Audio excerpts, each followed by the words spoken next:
German فیلسوف، ایک German philosopher تھے یہاں پہ پاکستان کے اندر 1960 کی دہائی میں، 1960 میں راول پنڈی کے اندر انہوں نے اپنی ایک اسپیچ کی تھی. فیورل پارٹی تھی ان کا، آخری وہ تھا، یہاں پڑھاتے تھے راول پنڈی کے اندر، پنڈی میں. اب ان کا جرمن وہ تھے، جرمنی کے فلاسفر تھے. اب وہ جب یہاں سے پاکستان سے جانے لگے، تقریباً 60 کی دہائی کی بات ہے، جب وہ پاکستان سے جانے لگے ان کی آخری اسپیچ تھی، تو انہوں نے پاکستان کے بارے میں، دیکھیں ہم لوگوں کے بارے میں، کیونکہ وہ نفسیات جان گئے تھے، سائیکی جان گئے تھے، انہوں نے پاکستان کی سرزمین البتہ کہا، انہوں نے ہندوستان کے بارے میں بھی تھا، پاکستان کے بارے میں، یعنی بر صغیر، پورا بر صغیر جو ہے نا یہ، اس کے بارے میں کہا. اور انہوں نے کہا، توجہ سنیے گا، ان کے جملے ہیں یہ، وہ کہنے لگے کہ اصل مسئلہ یہ ہے کہ پاکستانی غلام کیوں ہیں. توجہ سنیے گا، غلام کیوں ہیں، ہماری سوچ غلام کیوں ہے. ہماری سوچ غلام اس لیے، ان کے جملے ہیں، وہ کہنے لگے ہماری سوچ غلام اس لیے ہے کہ بچپن سے ہماری مائیں ہمیں ناکارہ بنا دیتی ہیں. مائیں، اس لیے دیکھیں ماں کا مقام اعلیٰ ہے، ماں کا مقام، لیکن دونوں پہلو ہیں. ماں کے ہاتھ میں تو ہے بچے کو اعلیٰ بنائے یا ناکارہ بنائے، ماں کے ہاتھ میں. یہ جرمن فیلسوف کہنے لگے کہ بھائی، یہ جرمن فلاسفر کہنے لگے کہ مائیں آپ کو آپ کی ناکارہ بنا رہی ہیں. کہا وہ کیسے؟ کہا اس لیے ایسے کہ چھوٹا سا بچہ پیدا ہوتا ہے، آپ جب دنیا میں آتے ہو، خصوصاً پاکستان کے لیے انہوں نے یہ جملے کہے، پاکستانی عوام کے لیے، وہ آتا ہے، ماں بچے کے کام شروع کر دیتی ہے، لڑکا ہو لڑکی ہو دونوں، ماں بچے کے کام کرتی ہے. حالانکہ نہیں، اللہ نے اس کے اندر یہ کوالٹی رکھی ہے کہ وہ چھوٹا پیدا ہوتا ہے تو آپ نے دیکھا ہوگا چھوٹا بچہ ہوتا ہے 2 سال کا، 1.5-2 سال کا، وہ اپنے ہاتھ سے کرے گا.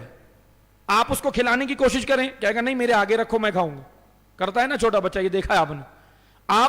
وہ چاہتا ہے میں اپنے ہاتھ سے، کیونکہ وہ آزاد پیدا ہوا ہے، وہ حر پیدا ہوا ہے، وہ غلام پیدا نہیں ہوا.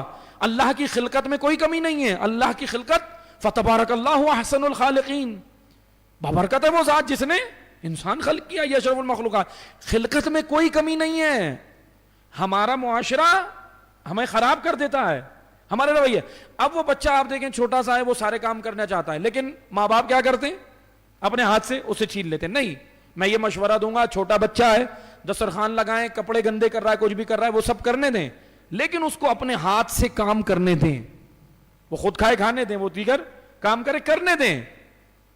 یورپ کے اندر، باہر دیگر ممالک کے اندر، وہ جرمنی کے فیلسوف تھے، جرمنی فلاسفر، وہ کہنے لگے ہمارے ملکوں میں ہم بچوں کے کام نہیں کرتے، خود کرتے ہیں. اور دیکھ لیں وہ قومیں ترقی کرتی ہیں جہاں لوگ اپنے کام اپنے ہاتھوں سے کرتے. ہم لوگ نہیں کرتے، ہمیں تو نوکر چاہیے، ہمیں تو بہت سارے لوگ چاہیے نا. یہ خرابی کہاں سے ہو رہی ہے؟ معذرت کے ساتھ خرابی کہاں سے ہو رہی ہے؟ خود آغوش مادر سے شروع ہو جاتی ہے، ماں کی گود سے. چھوٹا سا بچہ ہے، ابھی دیکھیں، ابھی تو خیر چھوٹے بچوں کی بات نہیں کرتا، ابھی تو ماشاءاللہ جوان لڑکیاں ہیں گھر میں، جوان لڑکے ہیں، جوان لڑکی ہے، سو رہی ہے آرام سے، آرام کر رہی ہے، نہ صبح میں ماں نے اٹھانا ہے، نہ کچھ، نہ فجر میں، نہ اس میں. کیوں؟ کہتے ہیں بھائی ابھی بچی ہے، ابھی سے لوٹ ڈال دیں، سسرال جا کے پھر کام کرنا ہے تو ابھی سے ہم لوٹ ڈال دیں. یہ مائنڈ سیٹ ہے نا بعض. لیکن نہیں، کام کرنے سے. اور اچھا، بعض مائیں اتنی احساساتی ہوتی ہیں، بعض لوگ اتنے احساساتی ہوتے ہیں، کہتے ہیں زیادہ کام کر کے تھک جائے گا، زیادہ واک کرے گا چلے گا تھک جائے گا. یہ ناکارہ بنا رہے ہیں ہم. اللہ تعالیٰ نے اس طرح باڈی بنائی ہے، انسان کی سسٹم ایسا رکھا ہے نہ، یہ زیادہ کام کرنے سے تھکتا نہیں ہے اور صحت مند ہوتا ہے، ایکٹیو ہوتا ہے، فعال ہوتا ہے. لیکن ہم ذرا الٹ چلتے